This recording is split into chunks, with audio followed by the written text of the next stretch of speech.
నేను ఎప్పటినుంచో అనుకుంటున్నాను హైదరాబాద్లో ఉన్న స్వర్ణగిరి టెంపుల్కి వెళ్దామని. ఫైనల్గా వెళ్ళాము.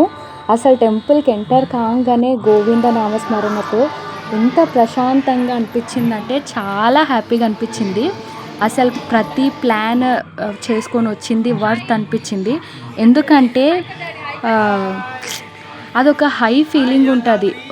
మనసంతా ప్రశాంతంగా ఉంటే లైఫ్ ఒక్కసారి రీసెట్ అయినట్టు డిఫరెంట్ వైబ్ ఉంటుంది.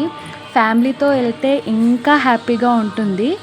ఎందుకంటే నా లైఫ్లో అసలు మ్యారేజ్ చేసుకున్న 2 ఇయర్స్లో నేను చాలా చూసేసా.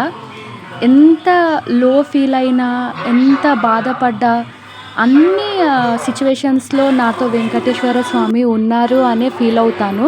ఆయన దయ వల్ల నేను అన్నీ తట్టుకొని నిలబడి ఇంకా ముందుకెళ్ళాలని కోరుకుంటున్నాను. దానికి మీరందరూ తప్పకుండా సపోర్ట్ చేయాలి. Please subscribe to our channel.